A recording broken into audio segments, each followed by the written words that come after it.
Ya hujan dah. Disuruh memang kita nih kayaknya seharian ini harus istirahat kali ya. Apa aku pijat aja ya?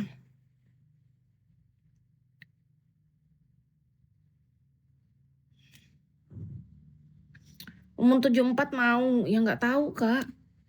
Nggak pernah soalnya gimana mijetin kulitnya itu. Soalnya kalau orang udah terlalu tua banget menurut Kis kan antara kulit sama tulangnya tuh udah sisa nggak ada daging. Aku nggak tahu cara mijetnya kalau kayak gitu nggak pernah soalnya. Ngerti nggak? Jadi karena nggak pernah aja, jadi aku nggak tahu kayak mana gitu.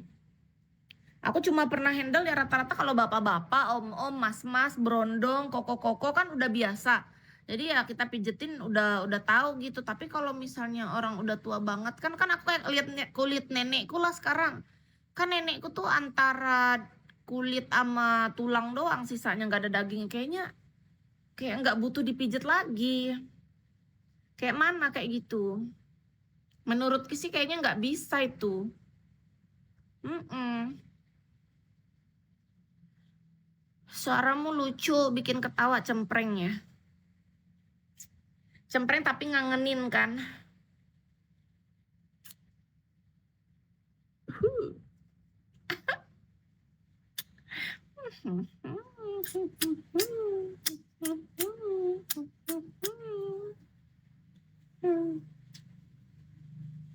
Di Palangkaraya ya Kak Kisnya.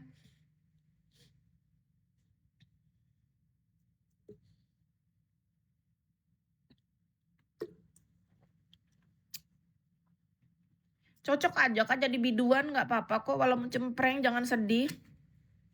Jadi biduan pun aku bisa. Walaupun sedikit cempreng.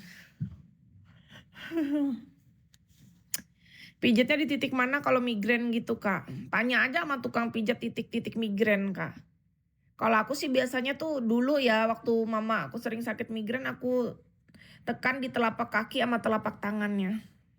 Nih, ini kan antara jempol sama telunjuk.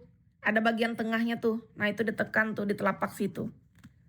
Nih jempol sama telunjuk ada kan. Kalau di tangan di bagian tengah. Pertengahan antara jempol sama telunjuk telapak tangan itu. Terus di telapak kaki ada 3 titik. Di situ biasanya lumayan hilang sama di jempolnya tuh, di jempol kaki ditekan tapi harus ada tekniknya jangan sembarangan. Ya, kalau Ki sih gitu biasanya. Kan kepala aku juga sering migrain, jadi biasanya aku pijat sendiri kalau di bagian tangan kan bisa. Kakak kan ada jempol sama telunjuk. Nah, kakak tekan di bagian pertengahan itu. Iya nggak asal tekan cari titik uratnya pelan-pelan, jangan langsung asal tekan dikencengin. Yang ada kakak ini sendiri tambah sakit, dirasa-rasa.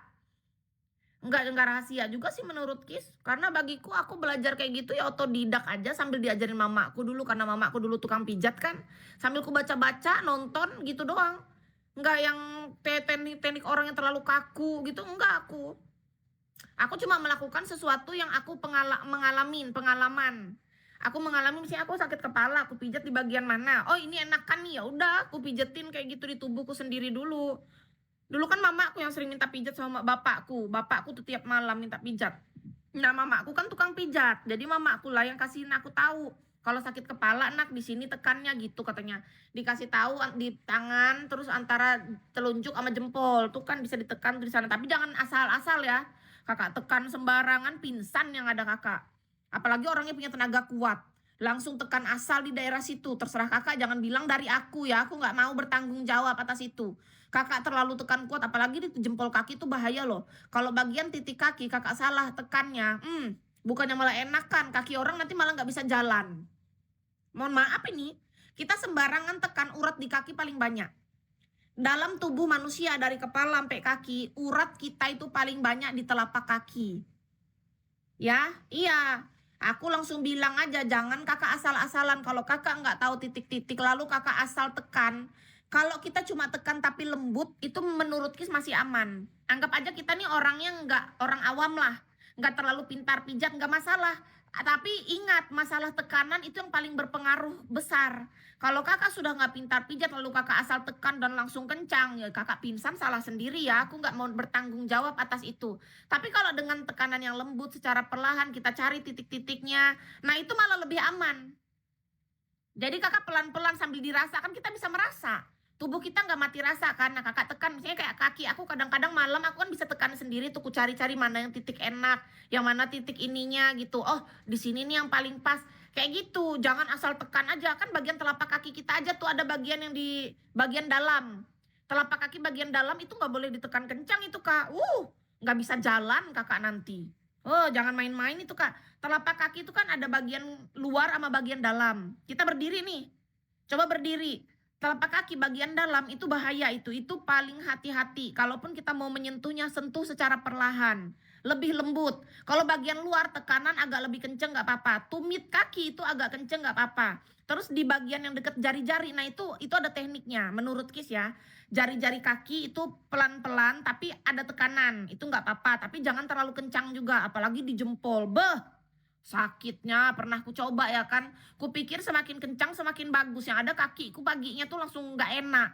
Karena aku coba di kakiku, oh nggak enak kalau kayak gini gitu. Nggak boleh sembarangan. Habis itu aku baca-baca titik-titik. Oh ternyata memang titik saraf manusia paling banyak di kaki. Makanya kenapa banyak orang melayani pijat refleksi. Kenapa coba? Karena memang titik sarafnya di sana.